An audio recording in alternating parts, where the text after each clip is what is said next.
Je me baladais tranquillement sur mon Reddit quand je suis tombé sur ce post. Fuse devrait poster des extraits de ses vidéos sur YouTube. En tout cas, ça a l'air de bien fonctionner, avec visiblement un screen de l'application TikTok avec marqué « Faire tomber son portefeuille dans Paris avec un AirTag Fuse ». 57 000 likes le bail. Du coup, je suis allé voir le compte Itachi Wild Drift. Et le frérot, l'entièreté de son TikTok, c'est de réuploader mes vidéos. Genre, vraiment, mais il y a que ça, quoi. En fait, c'est ça qui me rend complètement zinzin. Et le pire, le truc de fou, c'est que dans sa description, c'est pas ouais et tout, j'aime bien les vidéos de Fuse, du coup je réupload. Non, c'est coupon de 100 € disponible juste ici. Gagne 50 € avec le code IN. Mais frérot, mais... Alors je sais, voilà, je vais pas vous mytho, je suis pas à plaindre, ça va pas me mettre à la rue qu'un mec réupload mes vidéos sur TikTok. Ça c'est énervant, tu vois. C'est-à-dire que là, je suis sûr, je vais voir sur la vidéo, toutes les vidéos font au moins 1 minute 01, 1 minute 56, 1 minute 58, à 20 secondes, 20 secondes dis donc, 1 minute 55. Bon, pour ceux qui savent pas, c'est justement parce que la monétisation TikTok s'active au bout de 1 minute. Mais en fait, ça me... En fait, voilà, c'est... Ah, en fait ça me pète les couilles quoi, genre c'est-à-dire que le gars il te vole ton contenu et il se fait de l'argent sur ton dos. C'est la sensation, elle est trop énervante. Après d'un autre point de vue, il y a d'autres créateurs du style MrBeast qui disent ouais moi allez-y, réuploadez toutes mes vidéos, réagissez dessus, et encore réagir les gens qui réactent à mes vidéos, franchement il y a aucun souci. Le jour je suis tombé sur la vidéo d'un streamer qui réactait à une vidéo de cette chaîne justement en plus. Franchement moi j'aime bien, souvent je les regarde même parce que je suis extrêmement narcissique. Mais genre quand c'est juste réuploader du contenu et surtout que tu sens que c'est pas quelqu'un de la communauté et tout qui veut juste partager un moment qu'il a bien aimé dans une vidéo. Non, là tu vois c'est quand c'est à but commercial en fait, c'est ça le truc qui m'énerve, c'est quand le truc est à but commercial et tu vois qui a pas d'âme, tu vois. Et ça m'énerve de fou. Je sais pas quoi faire. Je sais quoi, je vais lui envoyer un message. Tu aurais une adresse que je puisse transmettre à mon avocat. Voilà, j'aimerais bien être un mec généreux et de dire allez-y, volez mon contenu, uploadez-le sur TikTok et faites-vous plein d'argent sur mon dos, mais je pense que je suis trop égoïste pour ça. Je sais pas. En fait, je sais pas parce que en fait ça me rappelle une histoire qu'il y avait eu avec Ninjax à un moment où Ninjax avait pas trop apprécié qu'un mec réupload des extraits de ses vidéos. Je crois que sa chaîne n'était pas monétisée, l'autre gars, mais en tout cas il avait fait supprimer la chaîne de la personne en question et tout le monde était tombé sur Ninjax. En fait pour moi le véritable problème de Ninjax dans cette histoire là, c'est que no offense à lui, mais il l'a fait un peu sans aucune race, tu vois, il s'en foutait, machin, il a supprimé le truc. Personnellement peut-être vous serez pas d'accord avec moi, mais je pense que dans le fond de l'histoire il était dans son droit. Maintenant la vérité c'est que c'était quand même quelqu'un qui visiblement aimait bien son contenu, il gagnait pas d'argent dessus. Pour moi c'est différent en fait, il y a vraiment un truc de est-ce que tu gagnes de l'argent dessus, est-ce que c'est un truc systématique et est-ce que tu respectes le créateur initial. Et ouais moi vraiment ça m'énerve et c'est pas le seul qui doit faire ça, hein. Je pense que si je tape Fuse 3 sur TikTok, c'est juste je postais une vidéo par jour parce que dans ma tête je me disais je commence le matin, je finis le soir, mais pendant cette heure de temps je fais milliards de vues et vous avez là. Bon à la limite ça je crois que c'est pas un gars qui réupload juste mes vidéos. Bon remarque il réupload des trucs de Michou. Non en vrai lui je suis obligé de le mettre dans le tas. Mais j'ai envie de dire à la limite si je dis un truc un peu tu vois que les gens ont envie de mettre sur TikTok parce que voilà c'est un truc qui les a marqués et tu vois bon voilà, mais quand c'est vraiment systématique, quand c'est l'usine j'aime pas. Tout ça me fait penser à une plateforme que j'utilise depuis un moment, Odoo. Pour ceux qui connaissent pas, Odoo c'est une plateforme tout en un qui regroupe plus de 45 applications hyper pratiques pour gérer facilement votre activité. Aujourd'hui je vais surtout parler de leur application projet parce que franchement c'est l'appli parfaite quand on a plein de trucs à gérer en même temps. Concrètement comment ça marche? On peut créer un tableau de bord hyper clair qui regroupe absolument tout ce qu'on a à faire avec des étapes personnalisées. Par exemple si je dois gérer la fabrication d'un produit, j'aurai des colonnes du style concept, fabrication, marketing, lancement, etc.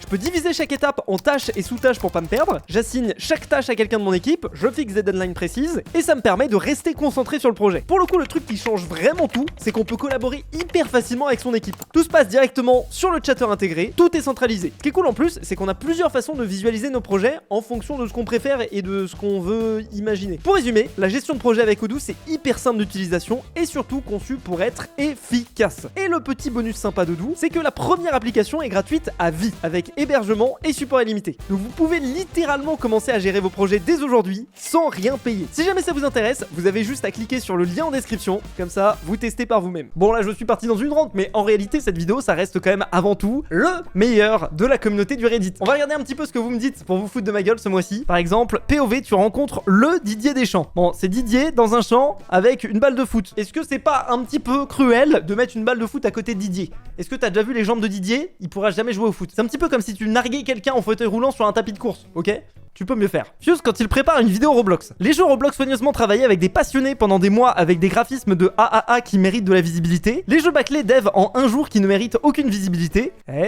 Oui, c'est juste parce que j'ai fait une vidéo sur un jeu Roblox simulateur de fraude fiscale. En fait, c'est juste, je me baladais sur Roblox, je suis tombé sur ce jeu et je me suis dit, mais qui est le malade mental qui a eu cette idée? Et en vrai, cette vidéo, elle était quand même marrante. Je me suis vraiment amusé à la tourner. Maintenant, en fait, mon but, je suis pas là pour faire la pub des jeux Roblox, en fait. Donc, malheureusement, tant pis. En plus, il faut savoir que sur Roblox, moi, je connais pas mal de gens qui font des maps Roblox. J'ai investi dans des sociétés qui font des maps Roblox. Et en gros, ce qu'ils me disent, c'est que le fait que des créateurs de contenu fassent des vidéos sur vos maps Roblox, ça n'a strictement aucune influence sur la quantité de joueurs. Le gars, il m'avait montré des vidéos de 2 millions de vues qu'un youtubeur avait fait sur son jeu. C'était un youtubeur américain. Ça n'avait eu strictement aucune incidence sur le nombre de joueurs. Pourquoi? Parce qu'en fait, le système de recommandation de Roblox est relativement bien fait et c'est lui qui fait la pluie et le beau temps dans le domaine de Roblox. En plus, voilà, si je peux faire des vidéos sur des jeux éclatés parce que ça me fait rire, plutôt que des jeux AAA, de toute façon les jeux AAA, même si je faisais des vidéos dessus, ça leur apporterait pas de joueurs. Nettoie ton micro! Ah oui, c'est vrai que le micro est vraiment dégueulasse. Et encore, je vous montre pas la partie là, la partie où je postillonne dessus. C'est compliqué à nettoyer. Un micro, c'est comme une brosse à dents, ça ne se partage pas. En tout cas, moi, je sais pas, mais je postillonne comme un malade dessus. Trump s'est inspiré de Fuse. Alors, il me sort une vidéo que j'ai sortie il y a 2 ans. Ce dôme protège les États-Unis des missiles. Et apparemment, les États-Unis ont annoncé vouloir préparer un truc qui s'appelle le Golden Dome for America. En gros, c'est un truc qui est censé, je pense, détruire les missiles qui arrivent avant qu'ils arrivent sur les États-Unis. Alors après, pour le coup, c'est un concept qui existait déjà avant. Je sais pas si c'était déjà en place aux États-Unis. Je sais que certains pays avaient ça. Je crois que ça s'appelait le Iron Dome. Et en gros, c'est tout un dispositif anti-missile pour que si vous prenez des missiles sur la tronche, ils soient détruits avant que ça touche votre territoire. C'est d'ailleurs de ça dont je m'étais inspiré pour faire cet épisode. C'est vrai que 9 joueurs x 10 joueurs, ça fait 100. Putain, les gens, vous avez vraiment rien à faire de votre vie, c'est pas possible quoi. Il y a un mec qui s'est amusé à compter que c'était 9 x 10 et que ça faisait pas 100. Mais super génial. Bon, j'avoue, je ne sais pas compter. J'ai transcrit le clash des anti-fuse en partition. Ça par contre, je trouve ça excellent. Hein. Je suis incapable de lire une partition, mais do, ré, do, mi. Da. Non, ouais. Voilà, on voit que j'ai pas fait de solfège. Enfin, si, j'ai fait un solfège et je me souviens, on avait un xylophone et j'avais pris la petite baguette du xylophone et je l'avais lancé comme ça sur le tableau. Je m'étais fait exclure. Et ouais, c'était chiant. Maître carte! Alors, oui, ça, il y a eu 20 000 messages sur le fait que dans la vidéo IRL, il y avait un moment, on s'était foiré sur le montage, il y avait marqué Maître carte. Vraiment, se foirer dans le montage, c'est le meilleur des moyens pour avoir de l'engagement. Maintenant, bon, c'est un peu relou, mais bon, vas-y, on accepte. La prochaine fois, on fera pas d'erreur. La mission a déjà été accomplie. Alors, ça, c'est un abonné qui est allé à la Fnac et visiblement il y a un Fuse et Didier par-dessus la BD de Frigiel et Fluffy. Je vous félicite mes soldats. C'est vrai que putain ça fait longtemps qu'on n'a pas refait ce délire, mais oui c'est vrai que on mettait les BD de Fuse et Didier par-dessus celles de Frigiel et Fluffy. Vraiment Fuse essaye ses jeux. Space Flight Simulator. Ok, c'est quoi? En vrai, je sais pas ce que c'est, mais ça a l'air d'être grave cool. C'est pile le genre de jeu nerd que j'aime bien. Je pense que c'est un petit peu la même chose que le jeu d'avion auquel j'ai joué. C'est en gros, tu crées tes propres... Mais c'est trop bien. Ah, date de sortie prévue à déterminer, mais c'est que c'est pas encore sorti, c'est pour ça. Bah, je vais ajouter à ma liste de souhaits, je suis pas connecté, c'est génial. Est-ce que ce serait pas le même mec qui a fait le jeu d'avion que j'ai trop kiffé? Ça ressemble de ouf, hein. Bon, et après, il me conseille Kerbal Space Program. Ne vous inquiétez pas, c'était dans ma liste. C'est juste que le jeu est un petit peu vieux, un petit peu difficile à prendre en main, mais ça fait des années que je veux y jouer, ça fait des années que je veux faire une vidéo dessus, donc je vais essayer de prendre le temps de le faire. Qui se rappelle du meilleur gage que Fuse ait jamais eu, la Reine des Neiges? Aïe. Je me souviens, tu vois, j'avais fait toute une intro pour expliquer parce qu'en fait, je me voyais pas poster la vidéo comme ça sur la chaîne en mode, même si c'était ma chaîne secondaire, je me voyais pas poster ça en mode, ouais, bah je poste moi qui chante la Reine des Neiges comme ça sans aucun contexte, et je pense que j'ai bien fait d'ailleurs. J'avais même fait une explication comme quoi j'avais fait l'instrumental en musique bloc, et ça a quand même pas suffi, et je crois que je me suis fait démonétiser par Disney quand même, ces bâtards. Le truc qui est rigolo, c'est que je pense que j'ai progressé en chant depuis cette vidéo. L'hiver s'installe doucement dans la nuit, la neige est reine à son tour.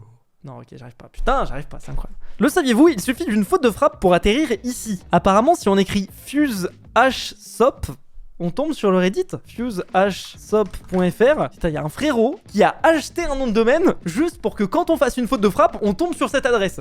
Non mais attends, c'est un truc de malade. Faut savoir qu'il y a des sites qui permettent de savoir qui se trouve derrière un nom de domaine. Alors la plupart sont protégés et il n'y a pas vraiment le vrai nom, mais ça coûte rien d'essayer. Infomaniac, et malheureusement il n'y a pas le nom de la personne qui se trouve derrière. Alors le truc qui est bizarre, c'est qu'il me dit que ça a été créé en 2014. Ça Ça m'étonnerait quand même.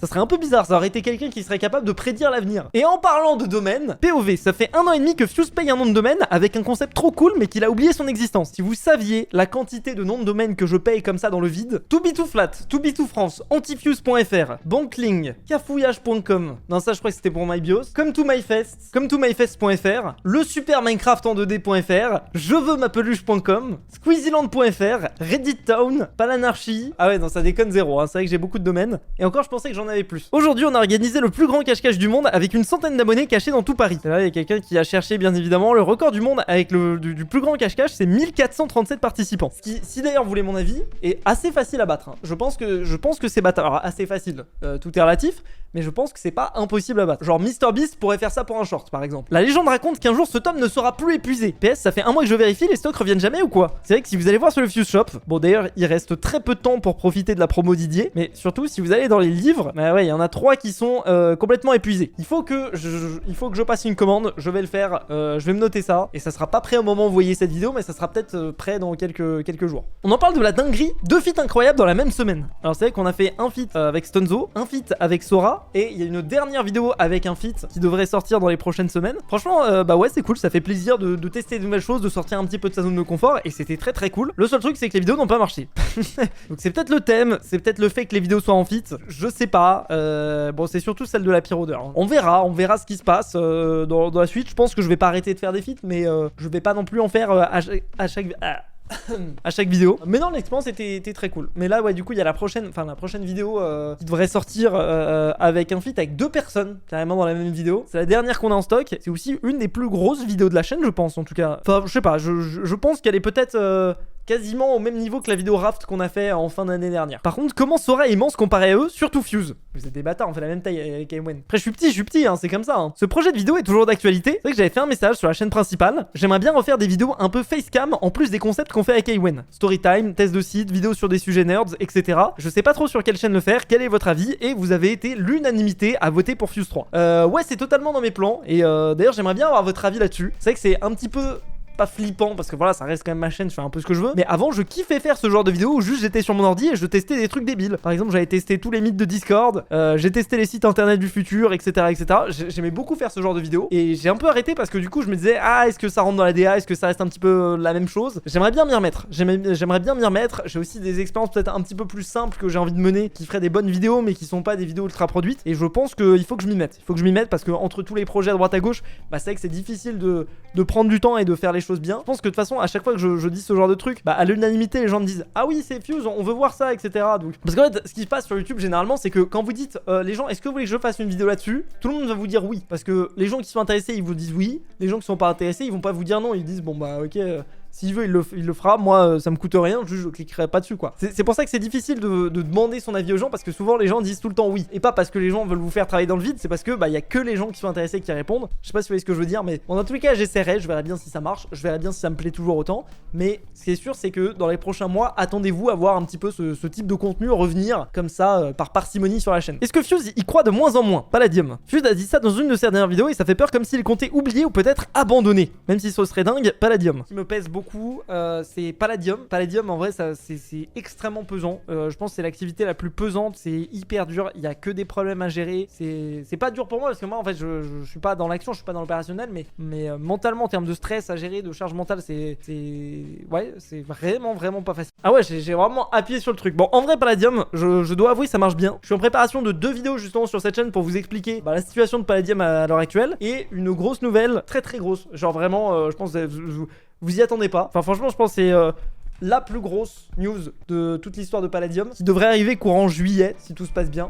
Là c'est hors de mes moyens, mais ouais ça m'a redonné vraiment beaucoup de hype pour Palladium. Il y a beaucoup de trucs en interne qui changent. Je vous cache pas que là depuis la dernière mise à jour, vu que j'ai pas fait de vidéo dessus, il y a moins de joueurs, etc., on perd énormément d'argent. Donc on va voir comment ça se passe la prochaine ouverture. Mais je suis quand même assez serein et assez hypé par la suite en fait. Il y a des trucs qui se sont débloqués, des problèmes qui se sont réglés en background. De toute façon en fait la réalité c'est que moi je suis un peu une autruche, là où en fait je pense que c'est pour ça que je pense que je suis pas un très bon entrepreneur à la base. je sais qu'avec cette chaîne, il y a plusieurs personnes qui me voient, ouais, Fuse et tout, c'est l'entrepreneur de Minecraft, il fait plein de trucs. Et c'est vrai que je fais plein de trucs, mais en fait, j'ai la spécificité de, ok, quand les choses vont bien, je suis hypé, je me la donne, je travaille dur, mais quand ça va pas, je mets la tête dans le sable et j'ai du mal à faire les choix difficiles, j'ai du mal à avoir les conversations difficiles, j'évite mes problèmes, vous voyez ce que je veux dire? Et Palladium, ça a été ça pendant quand même assez longtemps, et j'espère que ça va se régler, mais en tout cas, je suis dans un espace mental qui est quand même beaucoup mieux qu'au moment où j'ai fait cette vidéo. Je sais même plus quand est-ce que j'avais fait cette vidéo, mais voilà. Est-ce que quelqu'un connaît ce gars dans la vidéo de Fuse? C'est vrai que souvent vous voyez des commentaires avec, putain, pourquoi ça ouvre ce truc de merde là?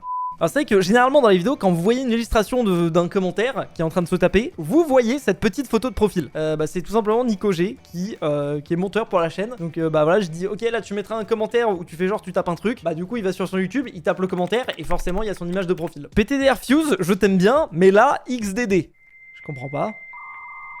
Ah d'accord, le mec est sur son accueil YouTube et il y a uniquement mes vidéos. J'ai mis du temps à comprendre. Ouais, des fois aussi ça me fait ce genre de bug où il y a juste un créateur sur toute ma page d'abonnement. Je sais pas ce qui se passe des fois sur YouTube. Fuse Clip. Pour les gens qui suivent la chaîne Fuse Clip, vous savez pourquoi Fuse ne poste plus? Il a arrêté son challenge. Aïe aïe aïe, petit moment de gêne. Bon alors pour ceux qui n'ont pas suivi, et je pense que vous êtes quand même assez nombreux parce que c'était un truc qui était assez, on va dire, fermé à la communauté, au cœur de la communauté. Mais pendant quelques semaines, j'ai fait une vidéo, enfin je postais une vidéo par jour sur la chaîne Fuse Clip, sur laquelle voilà, c'était un petit peu un espèce de challenge motivation où voilà, tous les jours je racontais un peu ma journée, j'expliquais mes problèmes, et en fait on avait fait un espèce de challenge sur le Discord où chacun s'était fixé des objectifs pour les 3 prochains mois, et voilà, on discutait un petit peu de ça. Et c'est vrai que depuis plus d'un mois j'ai arrêté les vidéos quotidiennes et c'était compliqué, j'ai pas réussi à tenir. Et tu sais, c'est un peu le genre de truc où bah tu sais, t'as pas tenu, du coup t'as pas envie de revenir parce que tu vas revenir, mais du coup t'es pas à fond dedans, donc tu sais que tu vas faire une vidéo puis après tu vas pas t'y remettre. Et en fait ce qui était compliqué sur cette chaîne Fuse Clip, c'était que c'était dur d'avoir un truc à dire tous les jours, tu vois. Je radotais quand même beaucoup, même si je sais que les gens ça leur faisait plaisir, c'était des vidéos qui leur faisaient plaisir. Donc peut-être que je reprendrai, peut-être même que je vais reprendre